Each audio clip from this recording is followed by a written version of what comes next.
Hello YouTube. A land of eternal snow where nothing ever grows. A land where if you dig deep enough you may still find the corpses of the human ancestors who once lived there in ages past. And where the only current inhabitants seem to be those creatures which can survive off very little sustenance in the ice cold. The picture I just painted you is what happened to the continent of Atmora, a continent far to the north of Tamriel, where the ancestors to most human races of Tamriel allegedly migrated from. So how did this doom befell this continent? What was human culture like in this ancient place before the doom which befell it? And is there any life left on this frozen wasteland? Those are the questions I'll be trying to answer today.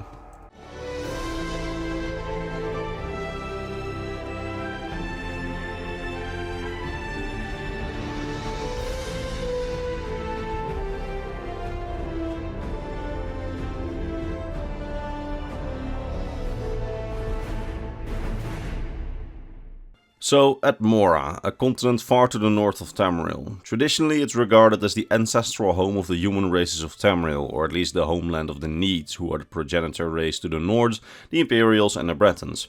Now, first of all, before we can talk anything about Atmora, I need to acknowledge something. And that something is that not all members of the community or scholars in Tamriel in the universe agree on that the Needs came from Atmora.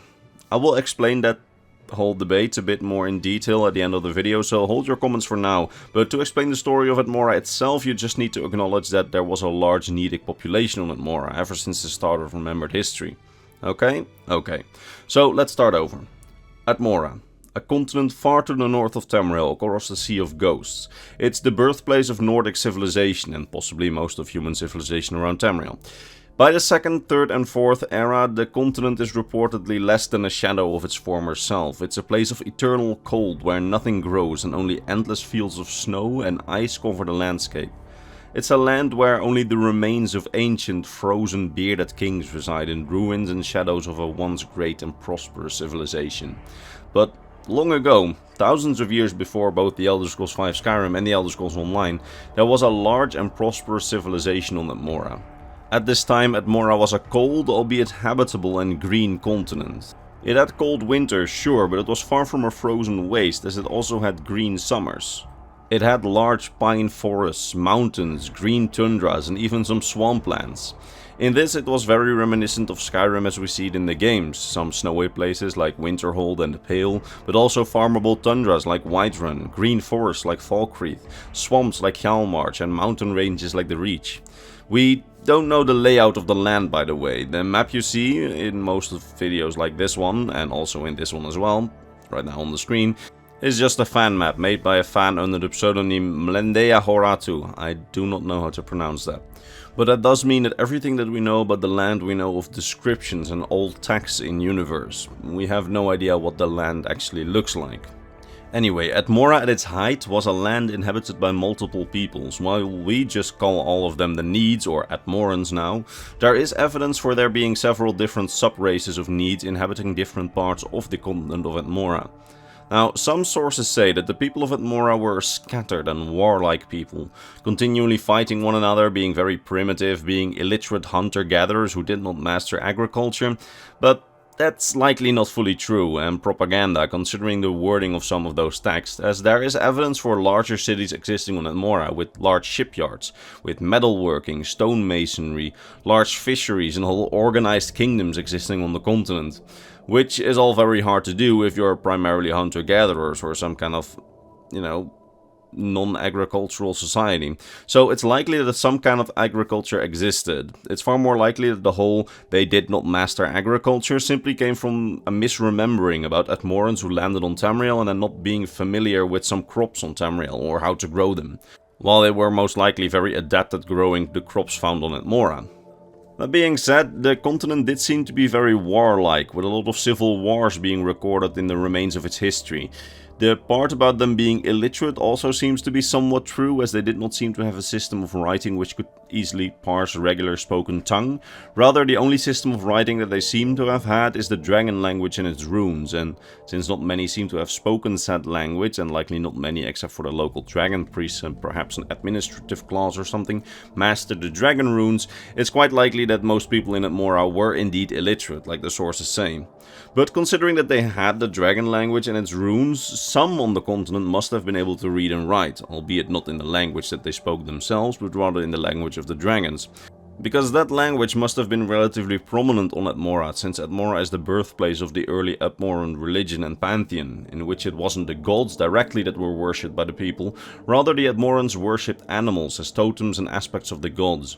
And dragons, they were seen as chief among the animals, the biggest and strongest animal, and thus they were intensely worshipped. Dragons enjoyed a near divine status in Atmora, as the Atmorans willingly subjected themselves to the rule of the dragons.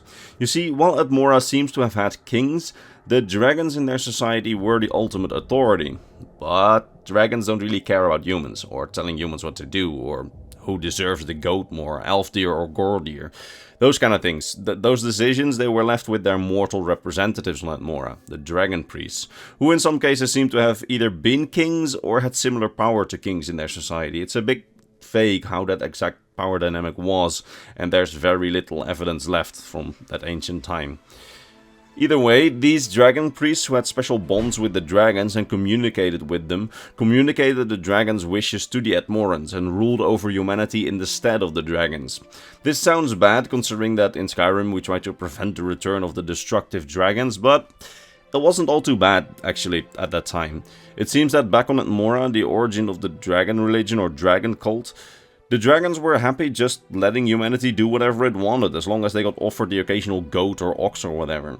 And the dragon priests ruling on their behalf, they were benevolent, good and fair rulers. It was a golden age for dragon worship, as the dragons were seen as just and good rulers. Now, a few centuries later in Skyrim on Tamriel, the dragon priests would start acting like tyrants, leading to a human rebellion against the dragons, as humans seem to have thought that the dragons were behind the cruelty of their priests. All the while, the dragons didn't really care either way until the humans rebelled. And at that point, they wanted to reassert their dominance over humanity again. Because despite not really caring about the day-to-day aspect of ruling, who gets the goat, that kind of decisions, the dragons did see themselves as being naturally above humans and did see themselves as those with the divine right to rule over mortals.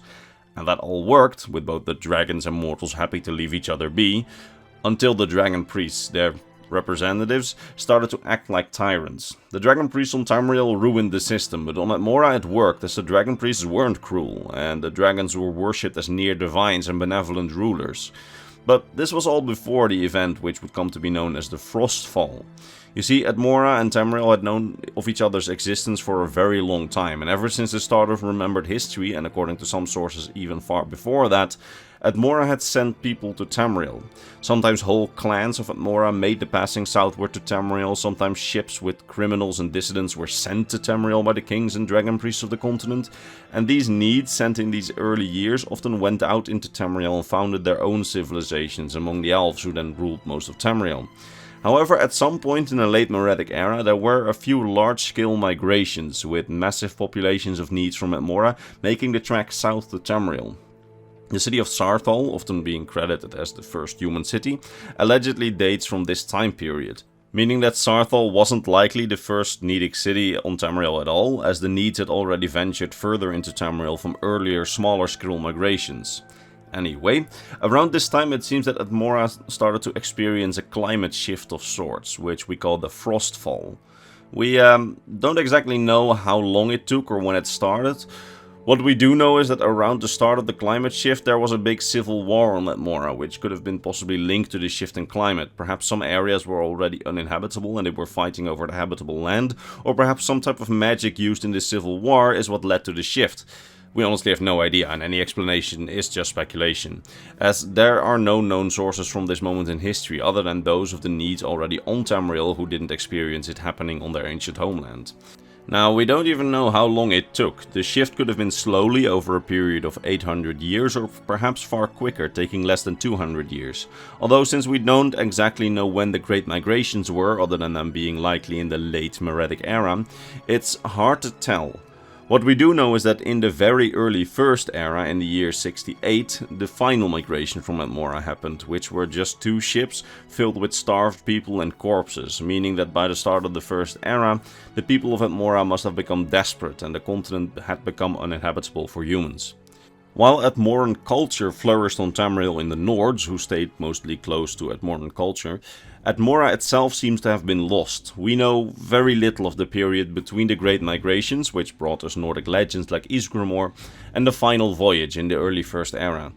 Some speculation that I'm willing to do is that it's likely that the dragon cults on Atmora either continued to exist while the humans on Tamriel rebelled, since on Atmora the system had always worked, only for it to get out of hand when it expanded into new territory, with new dragon priests in a power vacuum likely becoming a little bit power hungry. Although it's also possible that some of the dragons flew back to Atmora during the Dragon War on Tamriel to tell of the humans' betrayal on Tamriel, and thus the dragons also cracked down on Atmora. Also possible. In which case it's also possible that the Dragon War never ended in Atmora or was won by the dragons even. And perhaps the dragon magic of the Atmoran Dragon War was what eventually led to the climate shift. We just don't know. It's all speculation. Pick whichever you like best, because we have no explanation. Because we know nothing of that period. After the final voyage, all that we know is that there is no human civilization left on Atmora, which was confirmed by several expeditions to the continent from Tamriel. Those expeditions only found snow, death, ice, and even more death. I do have a theory for you if you indulge me for a second. You see, we do know that Atmora used to have giants, and some sources even say that they were far more intelligent than their cousins on Skyrim, who are actually quite dull.